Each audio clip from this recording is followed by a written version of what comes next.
Diseminasi budaya positif yang saya laksanakan di SD Negeri 3 Batu Ringgit yang berlokasi di Desa Batu Ringgit, Kecamatan Kubu, Kabupaten Karangasem, Bali. Peserta diseminasi ini adalah kepala sekolah dan guru-guru SD Negeri 3 Batu Ringgit.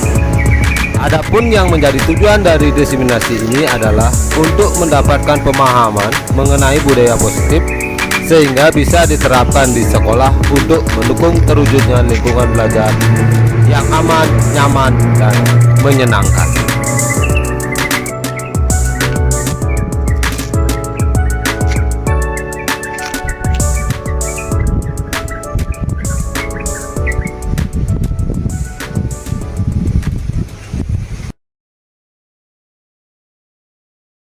Baiklah Bapak Ibu, hari ini kita akan memaparkan tentang sesi tentang disiplin positif. Tujuan dari kegiatan di sini adalah peserta memahami pentingnya menciptakan lingkungan yang aman, nyaman bagi peserta didik untuk meningkatkan kualitas pembelajaran. Yang kedua, mendapatkan pemahaman mengenai budaya positif sehingga bisa diterapkan di sekolah untuk mendukung terwujudnya lingkungan belajar yang aman, nyaman, dan menyenangkan.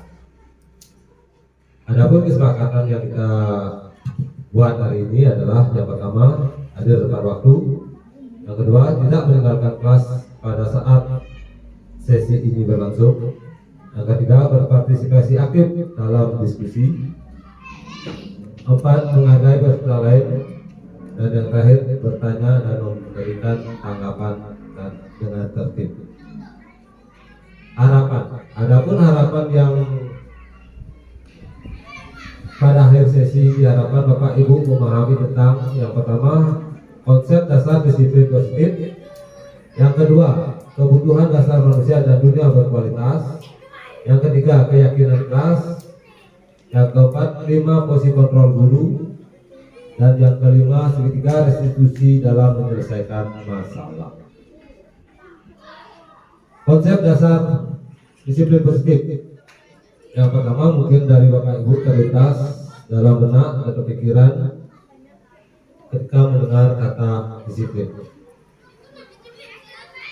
Disiplin positif adalah segala sesuatu yang dilakukan seseorang kepada orang lain untuk mendapatkan kepatuhan.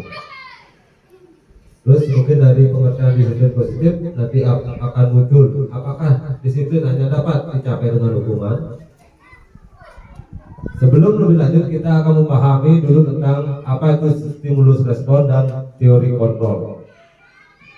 Di sini artinya stimulus yaitu realitas atau kebutuhan kita semua. Kalau teori kontrolnya, realitas kebutuhan itu kita berbeda. Stimulusnya semua orang melihat hal yang sama. Kalau teori kontrolnya, setiap orang memiliki gambaran berbeda. Terus kita mencoba mengubah agar orang berpandangan sama dengan kita. Kalau teori kontrolnya, kita berusaha memahami pandangan orang lain tentang dunia. Terus perilaku buruk dilihat dari segi suatu kesalahan. Dari kontrolnya, semua perilaku memiliki tujuan. Terus orang lain bisa mengontrol saya. Itu stimulus responnya. Kalau kontrolnya, hanya Anda yang bisa mengontrol diri. Terus selanjutnya, saya bisa mengontrol orang lain. Anda tidak bisa mengontrol orang lain. Stimulus respon berikutnya, pemaksaan ada pada saat rujukan gagal. Terus teori kontrolnya, kolaborasi dan konsensus menciptakan pilihan-pilihan baru. Yang terakhir, stimulus responnya modal berpikir menang kalah. Teori kontrolnya modal berpikir menang menang. Terus setelah mempelajari teori respon dan kontrolnya, maka disiplin positif di sini adalah mempelajari bagaimana cara kita mengontrol diri dan bagaimana menguasai diri untuk memilih tindakan yang mengacu pada nilai-nilai yang kita hargai agar tercapai tujuan yang mulia yang diinginkan. Sebagai pendidik, tujuan kita adalah menciptakan anak-anak yang memiliki disiplin diri sehingga mereka bisa berperilaku dengan mengacu pada nilai-nilai kebajikan universal, dan memiliki motivasi intrinsik bukan ekstrinsik. Lanjut, sekarang hubungannya antara disiplin positif pembelajaran yang berpihak pada murid dengan penciptaan disiplin positif, di mana dalam profil pelajar Pancasila di sana mencakup ke 6 elemen itu, sehingga nanti akan menciptakan sekolah yang aman, nyaman, dan menyenangkan, sehingga kualitas pembelajaran di sekolah akan lebih meningkat. Adapun nilai-nilai kebijakan universal, yang pertama empati, terus suara hati, kontrol diri, rasa hormat, kebaikan, toleransi, dan keadilan. Terus bagaimana cara agar nilai-nilai tersebut dapat diterapkan, dipahami oleh peserta didik dalam kehidupan sehari-hari? Yang perlu dilakukan yang pertama adalah teori motivasi, hukuman, penghargaan, dan restitusi. Teori motivasi perilaku manusia di sini, setiap manusia melakukan motivasi atau tindakan itu ada 3 hal yang memotivasi. Yang pertama yaitu untuk menghindari ketidaknyamanan atau hukuman. Itu biasanya orang yang motivasi perilakunya untuk menghindari hukuman atau ketidaknyamanan akan bertanya, apa yang akan terjadi apabila saya tidak melakukannya? Mungkin kebanyakan siswanya dia mau disiplin kalau motivasinya ini, artinya dia tidak dihukum, yang mau. Terus motivasi yang kedua untuk mendapatkan imbalan atau penghargaan dari orang lain. Dia mau disiplin asalkan ada imbalannya.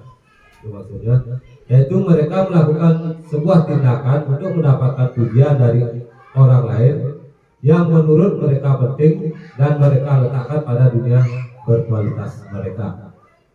Terus yang terakhir, motivasi menjadikan orang yang mereka inginkan dan menghargai diri sendiri dengan nilai yang mereka percaya.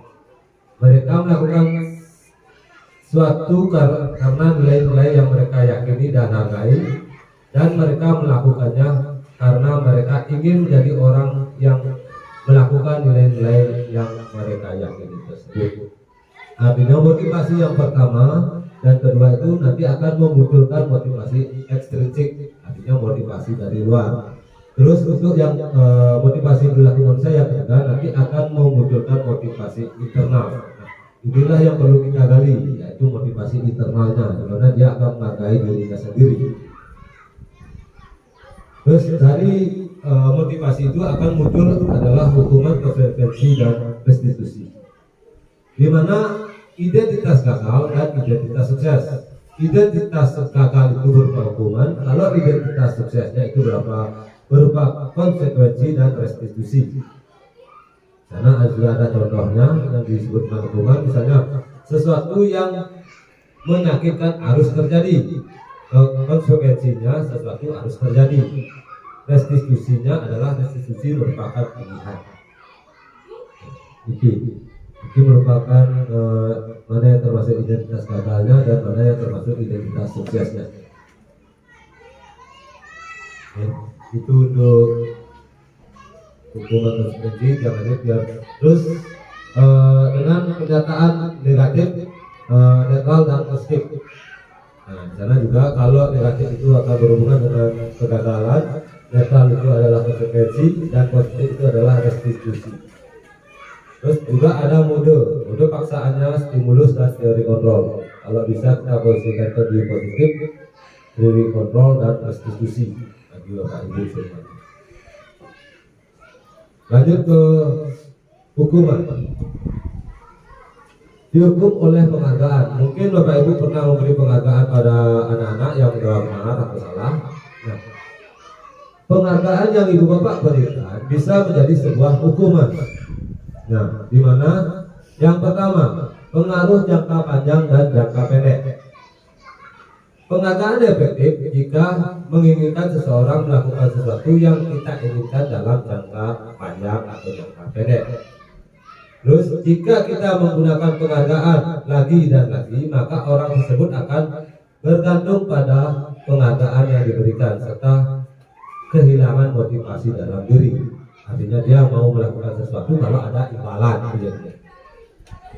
Terus yang ketiga, jika kita mendapatkan penghargaan untuk melakukan sesuatu yang baik, maka selain kita senantiasa berharap mendapatkan penghargaan tersebut lagi, kita pun menjadi tidak menyadari tindakan baik yang kita lakukan.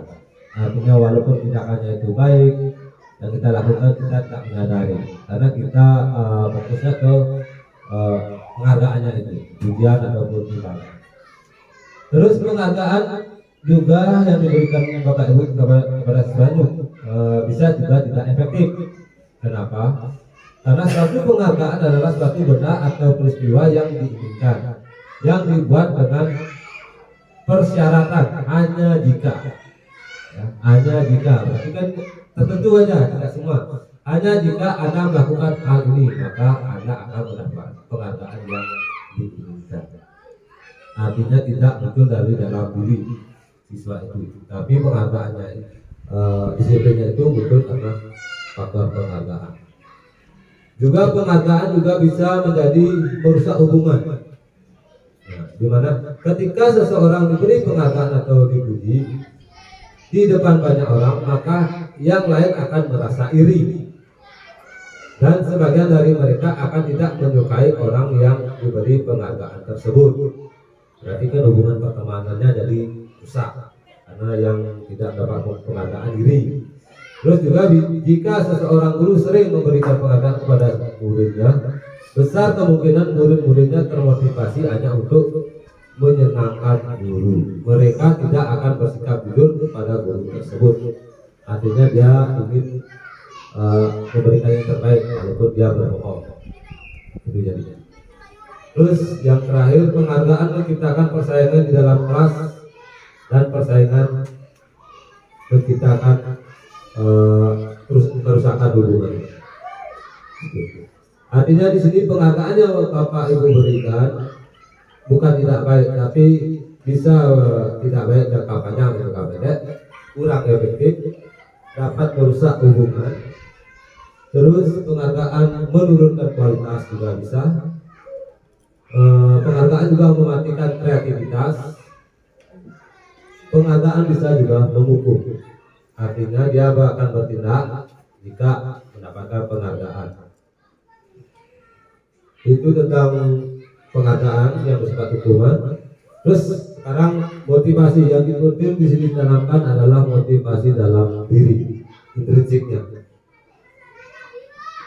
Ada yang tadi, saat seseorang anak belajar untuk pertama kali menggabungkan huruf-huruf dan kata-kata serta menyadari bahwa ia dapat membaca, timbul pijar di mata dan sebuah senyuman di wajah. Artinya ini kan anak-anak kelas 6, dia baru bisa membaca dengan sendirinya. Anak tersebut begitu gembira bahwa dia telah mempelajari dan menguasai suatu keterampilan baru. Kesadaran akan kemampuan bahwa dia sudah dapat membaca sesungguhnya sudah merupakan sebuah penghargaan. Artinya di sini anak-anak baru bisa membaca. Nanti dia akan bangga akan dirinya sendiri. Itu merupakan penghargaan untuk dirinya. Kalau itu penghargaan yang dia dapat sendiri, terus kita kasih penghargaan dari kita, mungkin dia akan merasa kurang percaya diri. Berarti dia mendapatkan penghargaan bukan dari dirinya sendiri, tapi karena orang lain. Itu maksudnya. Terus yang paling penting juga adalah keyakinan kelas, di mana suatu disiplin positif itu harus mengacu ke keyakinan kelas. Memang antara keyakinan kelas dengan kesepakatan kelas ini berbeda.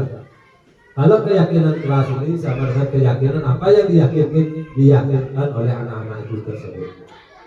Bukan kesepakatan. Kalau kesepakatan yang disepakati. Kalau keyakinan ini yang diyakini. Yang diyakini di sini adalah nilai-nilai kebijakan universal yang disepakati secara tersirat dan tersurat, lepas dari latar belakang suku, negara, bahasa maupun agama. Keyakinan kelas atau sekolah berupa peraturan universal yang mudah diingat, dipahami, dan harus diterapkan dalam lingkungan sekolah. Dan kebijakan universal, sopan santun, empati, keselamatan itu merupakan keyakinan kelas. Oke, lanjut ke tahapan menciptakan program kebajikan. Yang pertama, susun bersama daftar kebajikan sekolah. Terus yang kedua, tentukan nilai-nilai kebajikan yang ingin dijadikan perhatian utama di sekolah Anda. Surah pendapat dalam kelompok. Yang ketiga, sempurnakan beberapa daftar nilai kebajikan yang utama. Bahas kembali dalam kelompok utama. Terus yang terakhir, buat poster atau buat di media sosial keyakinan kelas Anda atau kelas. Silakan dibuat posternya setelah buat keyakinan kelas. Pembentukan kebajikan keyakinan sekolah atau kelas. Keyakinan kelas bersifat lebih abstrak daripada peraturan yang lebih rinci dan konkret. Keyakinan kelas berupa pertanyaan-pertanyaan universal. Pernyataan keyakinan kelas senantiasa dibuat dalam bentuk positif. Terus keyakinan kelas hendaknya tidak terlalu banyak sehingga mudah diingat dan dipahami oleh semua warga kelas. Keyakinan kelas sebaiknya sesuatu yang dapat diterapkan di lingkungan tersebut. Terus semua warga kelas hendaknya ikut berkontribusi dalam membuat keyakinan kelas lewat kegiatan curah pendapat. Yang terakhir, bersedia meninjau kembali keyakinan kelas dari waktu ke waktu. Ini pembentukan keyakinan kelas prosedurnya. Terus pembentukan keyakinan kelas lagi di sini sudah ada. Mempersilahkan warga sekolah bercurah pendapat. Terus mencatat semua masukan-masukan para murid atau warga sekolah. Menyusun keyakinan kelas. Tinjau kembali daftar yang telah dibuat. Terus setelah itu buat keyakinan kelas. Terakhir, pajanglah keyakinan kelas di tempat-tempat yang mudah dilihat oleh warga sekolah. Ini tentang keyakinan sekolah. Terus ini contoh dari keyakinan kelas. Yang kasih contoh, setiap anggota kelas perlu belajar. Setiap anggota kelas perlu senang. Setiap anggota kelas perlu melaksanakan tugas. Dan seterusnya, senantiasa menjadi diri terbaik, percaya dan menghormati orang lain serta para muridnya, berkomitmen terhadap setiap tugas, dan senantiasa membantu. Masih banyak lagi nih, bisa buat yang lebih kreatif lagi. Terus kebutuhan dasar manusia. Untuk mewujudkan disiplin positif, di mana perlu mengetahui dasar kebutuhan manusia itu. Artinya kebutuhan dasar apa sih yang dibutuhkan oleh peserta didik, sehingga dia bisa menciptakan disiplin positif. Yang pertama, bertahan hidup. Terus yang kedua, keyakinan, kasih sayang dan rasa diterima. Yang ketiga, kebebasan. Keempat, kesenangan. Dan terakhir, penguasaan. Adapun pembahasannya dari masing-masing seperti berikut. Kebutuhan bertahan hidup, di mana kebutuhan yang bersifat fisiologis untuk bertahan hidup, misalnya kesehatan, rumah, makanan, kebutuhan biologis sebagai bagian dari proses reproduksi, termasuk kebutuhan untuk tetap bertahan hidup. Komponen psikologis pada kebutuhan ini meliputi kebutuhan akan perasaan aman, itu untuk kebutuhan bertahan hidup. Terus yang kedua, kasih sayang dan rasa diterima, yaitu untuk disayangi dan diterima meliputi kebutuhan akan hubungan dan koneksi sosial, kebutuhan untuk memberi dan menerima kasih sayang, dan kebutuhan untuk merasa menjadi bagian dari suatu kelompok. Terus yang ketiga, kebutuhan penguasaan. Kebutuhan ini berhubungan dengan kekuatan untuk menjadi sesuatu, menjadi kompeten, menjadi terampil diakui atas prestasi dan keterampilan kita didengarkan dan memiliki rasa harga diri. Terus kebebasan. Kebebasan di sini adalah kebutuhan untuk bebas, yaitu kebutuhan akan kemandirian, otonomi, memiliki pilihan dan mampu mengendalikan arah hidup seseorang.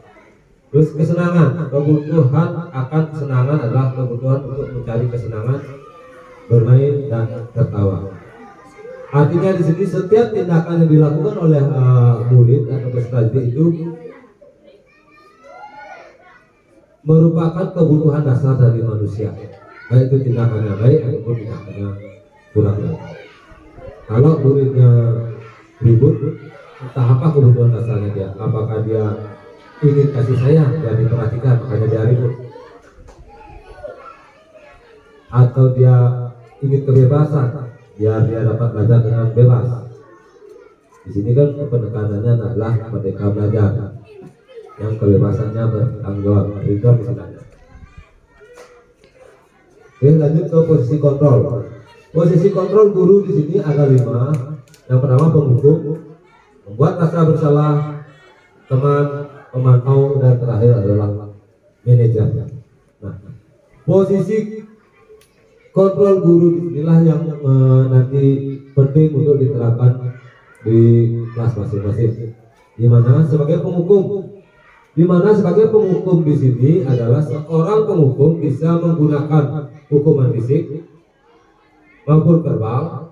Orang-orang yang menjalankan posisi penghukum senantiasa mengatakan bahwa sekolah memerlukan sistem atau alat yang dapat menekan murid-murid lebih dalam lagi.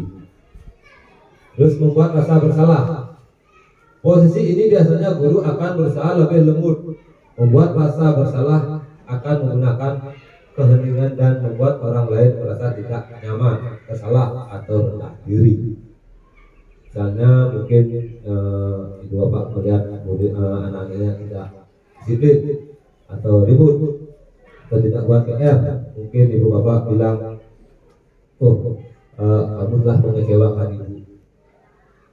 ibu, kamu tidak kurang ibu banggakan. Artinya di mana kata-kata yang ibu bapak keluar itu adalah membuat merasa anak itu yang bersalah. Apakah itu bagus? Bagus kalau situasinya mendukung. Kalau situasinya tidak mendukung, dia akan merasa tertekan, mentalnya akan turun karena dia merasa dirinya sendiri yang salah. Terus yang ketiga, berteman.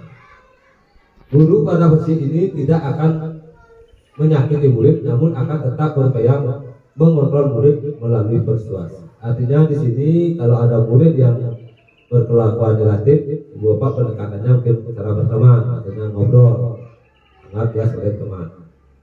Terus pemantau. Kalau dari pemantau intinya di sini adalah dia menggunakan aturan-aturan yang berlaku untuk mendisiplinkan siswa. Terus manajer, dalam manajer ini adalah posisi di mana guru membuat sesuatu bersama dengan murid, mempersilahkan murid mempertanggungjawabkan perilakunya, mendukung murid agar dapat menemukan solusi atas permasalahannya sendiri. Nah, diharapkan Bapak Ibu sini posisi kontrolnya di manajer, di mana biar siswa itu bisa menemukan kesalahan sendiri dan memperbaikinya sendiri tanpa memberi hukuman baik fisik maupun verbal. Kalau hukuman fisik dan verbal itu kan keras, nanti siswanya akan berontak atau mungkin siswanya akan dendam sama kita. Itu risikonya. Kalau posisinya manajer, di mana ibu bapak dapat membuat murid itu bertanggung jawab, dia tahu kesalahannya dan tahu memperbaikinya. Itu tentang posisi kontrol. Nah, ya. Yang terakhir adalah segitiga restitusi dalam menyelesaikan masalah, di mana guru yang berperan sebagai manajer akan menggunakan segitiga restitusi dalam menyelesaikan masalah dengan melalui 3 tahapan, yaitu menstabilkan identitas, validasi tindakan yang salah, dan menanyakan keyakinan. Tujuannya di sini menghasilkan murid yang mandiri dan bertanggung jawab. Adapun bagian-bagian dari segitiga restitusi di sini, yang pertama menstabilkan masalah. Artinya di sini tujuannya untuk mengubah identitas anak dari yang gagal karena melakukan kesalahan menjadi orang yang sukses. Terus validasi tindakan yang salah. Setiap tindakan kita lakukan dengan satu tujuan, yaitu memenuhi kebutuhan dasar. Yang 5 tadi, kebutuhan dasar. Kalau kita memahami kebutuhan dasar apa yang menyadari sebuah tindakan, kita akan bisa menemukan cara-cara paling efektif untuk memenuhi kebutuhan tersebut. Terus menanyakan keyakinan. Teori kontrol menyatakan bahwa kita pada dasarnya termotivasi secara internal. Anak akan siap untuk dihubungkan dengan nilai yang dia percaya dan bertindak menjadi orang yang dia inginkan. Jadi maksudnya segitiga restitusi dalam menyelesaikan masalah di sini. Yang pertama adalah menstabilkan identitas. Artinya jika ada siswa yang bermasalah, yang perlu lakukan pertama sini adalah menstabilkan identitas. Caranya dengan menanyakan kabar pertama bisa, terus sudah sarapan pagi-pagi ya, misalnya selamat sekolah kita kali lah nanya sarapan, sudah sarapan ya. Terus posisi menstabilkan identitasnya mungkin bapak dulu waktu SD juga pernah terlambat ke sekolah, atau bisa ibu bapak bilang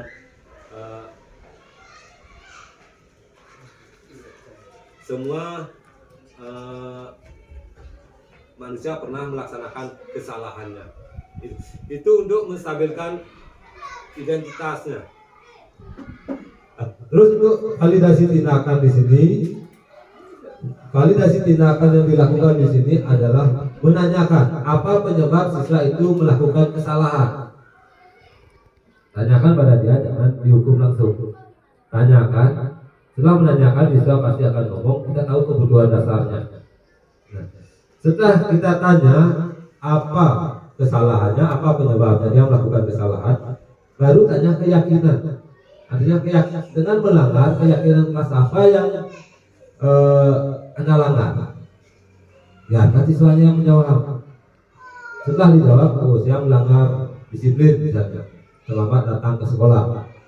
Terus suruh siswanya juga yang memperbaiki. Terus untuk besok gimana caranya biar tidak terlambat datang ke sekolah. Nah, secara idealnya memang seperti ini dalam menyelesaikan masalah yang dilakukan oleh siswa. Terus untuk selanjutnya mungkin yang penekanan di sini adalah posisi kontrol gurunya. Mungkin di sekolah dasar kita karena anaknya masih dasar, mungkin kita perlukan untuk penghukum, pasti penghukum. Dimana sebenarnya penghukum itu masih kalau bisa dikurangi. Karena sistem penghukum itu akan menjadikan siswa itu dendam. Siswa itu dendam dan bisa meluapkan emosinya di luar. Bisa seandainya lihat motor guru, bisa motor guru yang dibocorin banyak. Artinya dia akan melakukan tindakan di luar lebih ekstrim lagi karena kita mukul biar masalah tertekan, emosinya akan keluar nanti. Nah, mungkin itu pemaparan dari yang tentang disiplin positif. Yang mohon masukan dari Bapak Ibu yang sifatnya membangun demi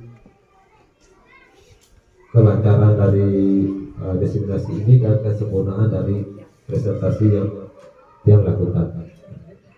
Untuk itu diseminasi bidang akhiri dan tutup untuk para musanti. Oh, santi.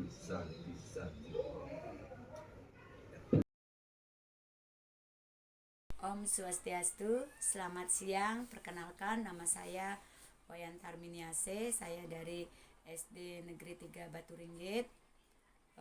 Saya mengajar di kelas 4. Saya baru saja selesai mengikuti diseminasi budaya positif dari Bapak Dewo Gede Suparte CGP Angkatan 11 Kabupaten Karangasem. Perasaan saya sangat dalam mengikuti kegiatan ini sangat senang sekali, di mana saya mendapat ilmu baru, informasi baru, pengetahuan baru tentang budaya positif, hukuman dan penghargaan, keyakinan kelas, 5 dasar kebutuhan pokok manusia, dan 5 posisi kontrol guru, dan segitiga restitusi dalam menyelesaikan masalah. Yang saya harapkan di sini supaya kegiatan ini lebih sering diadakan dalam komoditas sekolah-sekolah. Nah, itu saja dari saya. Om Santi Santi Santi. Om Swastiastu. Perkenalkan, nama saya I Gede Abdi Sudiatmike, guru kelas 5 SD Negeri 3 Baturinggit. Baru saja saya mengikuti diseminasi budaya positif dari Bapak Dewa Gede Suparte, CGP Angkatan 11 Kabupaten Karangasem. Dari paparan yang disampaikan, saya mendapat pengetahuan atau pengalaman baru tentang budaya positif, seperti konsep dasar budaya positif, nilai-nilai kebajikan universal, motivasi perilaku manusia, hukuman dan penghargaan, keyakinan kelas, kebutuhan dasar manusia, posisi kontrol guru, dan segitiga restirasi dalam menyelesaikan masalah. Harapan saya agar kegiatan seperti ini lebih banyak dilakukan di sekolah sebagai bahan dalam menambah wawasan dan pengetahuan saya, terutama dalam komunitas belajar di sekolah. Demikian yang dapat saya sampaikan. Om Santi Santi Santi Om.